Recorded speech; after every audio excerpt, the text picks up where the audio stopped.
Fala galera, voltei.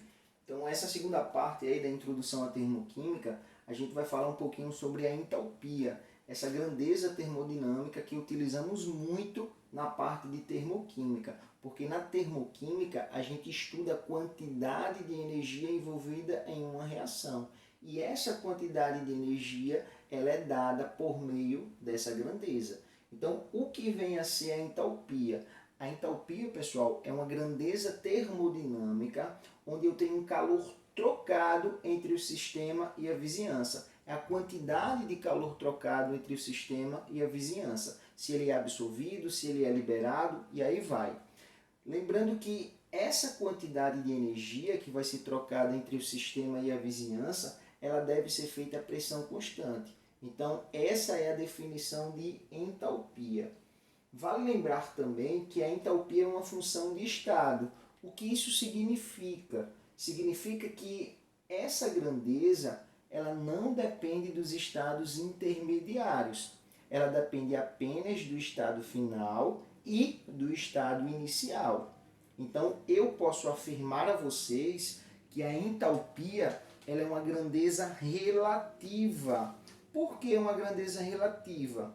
Porque ela depende apenas de um referencial no qual está sendo medido. Então, dessa forma, é impossível determinar a entalpia absoluta dos reagentes e a entalpia absoluta dos produtos. E, a partir daí, identificar a variação de entalpia. Eu não tenho como fazer isso. É por isso que a entalpia ela é classificada como uma grandeza relativa. E é uma grandeza relativa como uma função de estado. Então, ela não depende do caminho, não depende dos estados intermediários.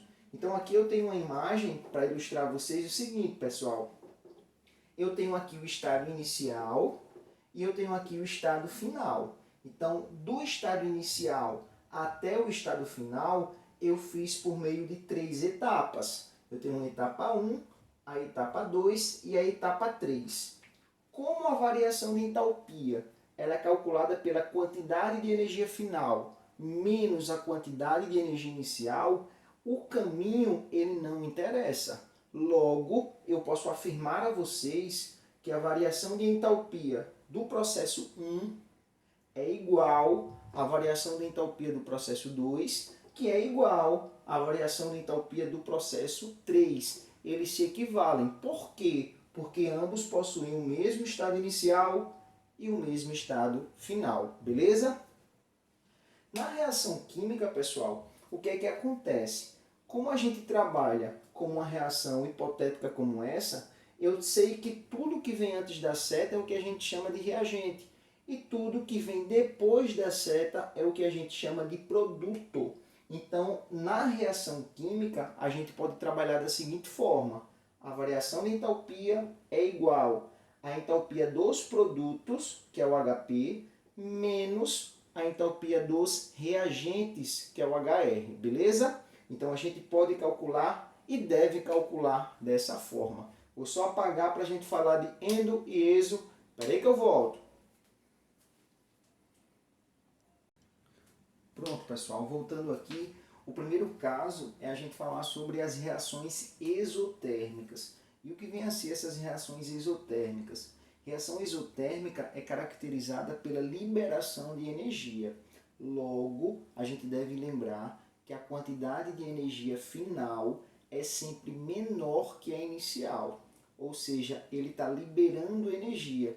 Ao liberar energia, essa energia ela tende a cair. Logo, a energia final ela sempre vai ser menor que a energia inicial, beleza? Aqui eu tenho um esquemazinho para mostrar a vocês. Então, todo e qualquer sistema que libere energia, eu terei um processo exotérmico.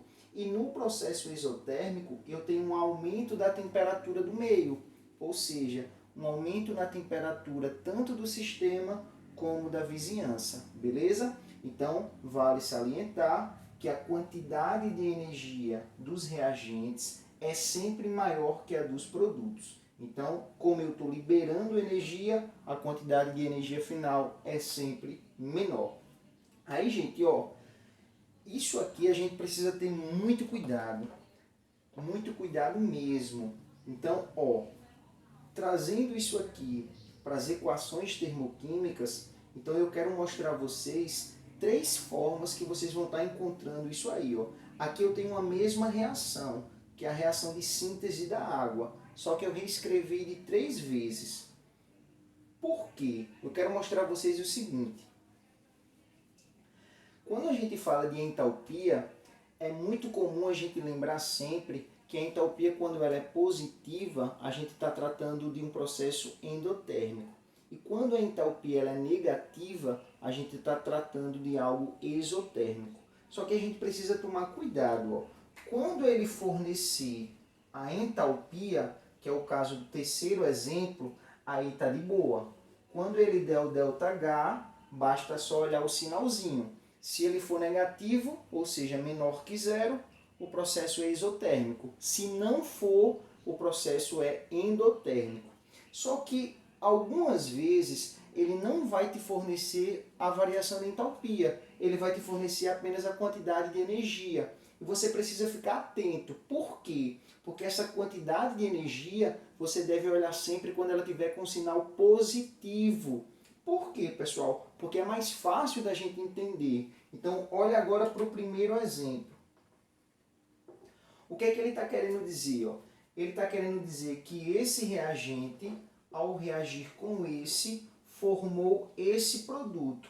E nessa formação, eu liberei 68 quilocalorias. Ou seja, essa quantidade de energia, quando o processo for exotérmico, ela tem que vir do lado dos produtos. Então, quando o processo for exotérmico, a quantidade de energia ela deve vir do lado dos produtos. Mas isso, pessoal, não impede da gente encontrar questões onde essa quantidade de energia vem do lado dos reagentes. Só que com um único detalhe, quando ela vem do lado dos reagentes, ela vem com o sinal trocado. Então prestem bem atenção. Se vocês encontrarem a quantidade de energia com sinal negativo, sempre façam com que ela fique positiva. E como é que eu faço isso? Jogando ela para o outro membro. Então, se ela está do lado dos reagentes negativo, ao jogar para o lado dos produtos, ela passa a ficar com a quantidade positiva. Então, essa segunda reação é exatamente igual à primeira. A única coisa que eu fiz foi colocar a quantidade de energia nos produtos, positiva, que é como deve ser feito, e na segunda eu coloquei ela do lado dos reagentes, negativa, que é quando a gente não deve olhar dessa forma. Então, toda vez que eu fornecer a quantidade de energia, observem se ela está positiva. Se não tiver, joga ela sempre para o outro membro. Por quê? Porque quando essa energia vem do lado dos produtos, isso vai caracterizar um processo exotérmico, liberou energia. Quando ela vem do lado dos reagentes, aí a gente vai identificar que isso é uma reação endotérmica. Ele está absorvendo energia para acontecer. Professor, e se der o ΔH? Ah, se der o ΔH é fácil. Esquece tudo que eu falei agora. Só lembra que quando o ΔH for menor que zero, que é o caso do meu exemplo, a reação é exotérmica. E se for maior que zero, a reação é endotérmica, beleza? Pessoal, para encerrar a parte das reações exotérmicas, graficamente falando, é só lembrar o seguinte, ó, como a quantidade de energia dos produtos ela sempre vai ser menor que a quantidade de energia dos reagentes, sempre numa reação exotérmica, independente do gráfico, a quantidade de energia final, que é do produto, vai ser sempre menor que a quantidade de energia inicial. Então, ele pode te fornecer um gráfico dessa forma, ele pode te fornecer um gráfico dessa forma, independe do formato do gráfico. Só lembrem que quando os produtos tiverem energia menor que os reagentes, é porque a gente está tratando de um processo exotérmico, beleza? Então eu vou só montar aí a estrutura da endotérmica e explicar rapidamente porque tudo que eu falei aqui, pessoal, se aplica à endotérmica, só que de forma contrária, beleza? Então só um minutinho. Pronto, pessoal, para a gente terminar aqui bem rapidinho, a gente falou sobre as reações isotérmicas e agora a gente vai falar de forma análoga das reações endotérmicas. Se lá eu caracterizava por meio da liberação de energia, aqui eu vou caracterizar por meio da absorção de energia. Então, toda e qualquer reação no qual eu tenho absorção de energia, essa reação será chamada de reação endotérmica, beleza? Então, se lá eu tenho um aumento da temperatura do meio, agora eu tenho uma diminuição da temperatura do meio. Então, quando a reação ela é endotérmica, a temperatura do sistema e da vizinhança ela tende a cair, ela vai diminuir, beleza?